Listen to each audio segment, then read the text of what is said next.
voilà. Qu'est-ce que tu fabriques, Jamy, avec ta... Ferme, on part en vacances. Ah bah c'est nouveau ça, je suis même pas au courant. Ah bon? Et elle est où, Sabine?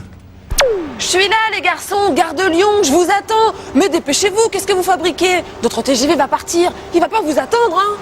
Oh bah je peux pas y aller, moi, j'ai pas mon billet. Au fait, tu y vas comment à la gare? Ben en camion, évidemment. Eh bah bonne chance, hein, t'es pas rendu. Voilà, faut que je me presse. Je vais le louper. Allez, Marcel, à la gare TGV.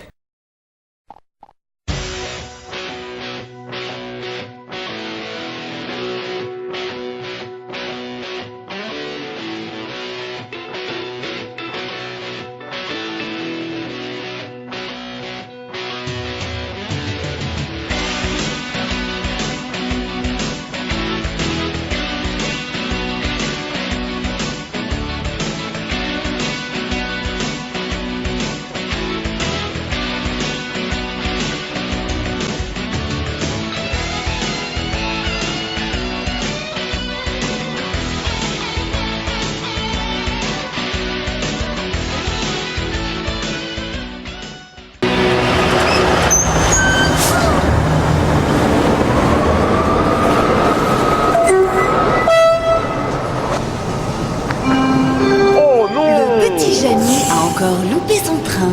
Oui, bah ça va, on va pas le crier sur les toits. Oh bah quoi, Jamy, c'est pas grave, c'était juste une petite blague. Tu prendras le prochain.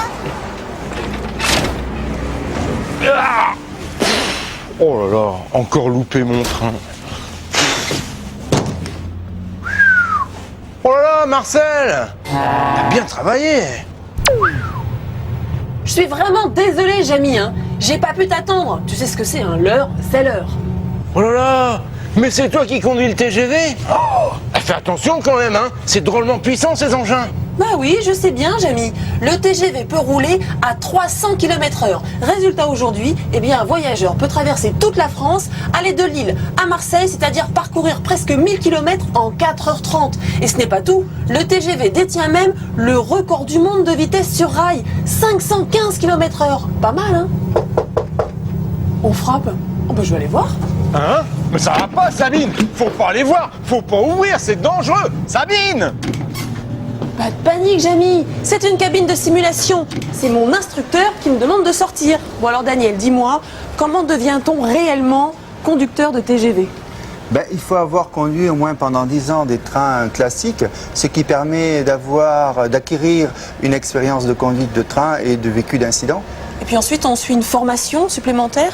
Oui, on suit une formation d'environ 1 mois, dont 15 jours ici au centre, en utilisant les simulateurs de conduite qui permettent d'acquérir et de professionnaliser des gestes d'urgence sur ligne à grande vitesse.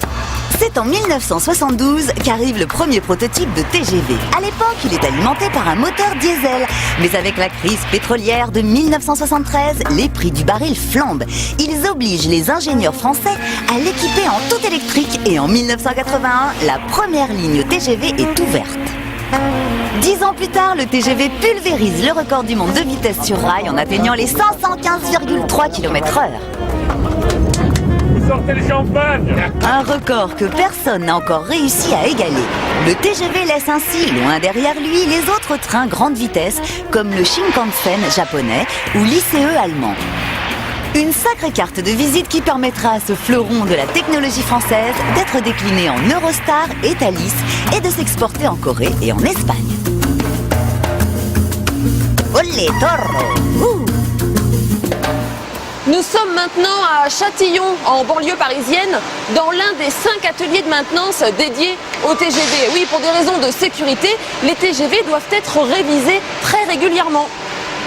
Alors un TGV est composé de 8 à 10 voitures encadrées par 2 motrices. L'ensemble forme une rame qui est souvent accouplée à une autre. L'ensemble du convoi peut donc atteindre 500 mètres de long et peser avec ses passagers 1000 tonnes. Mais Jamy, il faut combien de moteurs pour propulser un tel engin à 300 km/h? 8 sur une rame simple et 16 sur une double rame. Ça déménage. Mais ce qui fait aussi l'originalité du TGV, c'est que chaque rame est mise en mouvement par les 2 motrices qui l'encadrent et les 2 fonctionnent en même temps. Celle qui est devant tracte, celle qui est derrière propulse. Revenons au moteur. Il y en a un paressieux, autrement dit, 1, 2, 3, 4 par motrice, soit 8 par rame. Ce sont des moteurs électriques et l'électricité est captée sur la caténaire grâce au pantographe. Grandeur nature, le pantographe est une pièce qui pèse 700 kg. Il a, vous le voyez, la forme d'un bras articulé qui se déplie jusqu'à ce que sa partie supérieure, l'archet, entre en contact avec le câble d'alimentation en électricité qu'on appelle caténaire. Une fois captée, l'électricité est envoyée dans le ventre de la motrice. Alors zou, on y va. Le problème, c'est que l'électricité arrive ici sous très haute tension. Le rôle de cet énorme transformateur, c'est donc de la faire passer de 25 000 volts à 1800 volts seulement pour la rendre utilisable par les moteurs.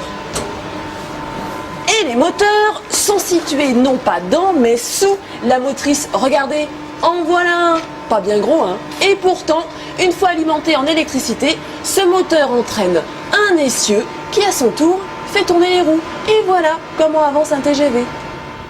Comment fonctionnent ces moteurs électriques? Bien d'abord, une petite expérience. Quand on fait circuler un courant électrique dans une bobine, le mouvement des électrons génère un champ magnétique. Autrement dit, la bobine se transforme en aimant avec un pôle nord et un pôle sud. Eh bien, les moteurs du TGV fonctionnent exactement sur le même principe. Le courant électrique qui circule dans ces bobines génère un champ magnétique. Et ce champ magnétique repousse un aimant placé à l'intérieur du système, lequel est fixé sur un axe. En tournant, l'aimant fait tourner l'axe, qui entraîne des roues dentées qui, de fil en aiguille, font tourner les roues du train. Très concrètement, ce système est alimenté avec du courant triphasé. J'explique. Chaque bobine reçoit un courant alternatif. Les électrons vont dans un sens, puis dans un autre. Mais ces courants électriques ne sont pas en phase. Ils sont légèrement décalés les uns par rapport aux autres. Tenez, observons ce qui se passe à un instant T. Dans la bobine numéro 1, les électrons circulent dans un sens. Le pôle sud se trouve ici, le pôle nord là. Dans la bobine numéro 2, les électrons circulent dans l'autre sens. Le pôle nord se trouve là, le pôle sud ici. Et dans la bobine numéro 3, il n'y a pas de courant. En effet, on est pile au moment où les électrons changent de sens, où le courant bascule. Eh bien, les champs magnétiques se repoussant, sud-sud, nord-nord, l'aimant placé à l'intérieur du système, le rotor, fait un tiers de tour. Eh ben avec ça, on va pas aller bien loin. Hein. Si, car c'est un courant alternatif. Les électrons vont dans un sens, puis dans un autre. À l'instant T suivant, dans la bobine numéro 2, les électrons changent de sens. Le pôle sud se trouve désormais ici, le pôle nord là.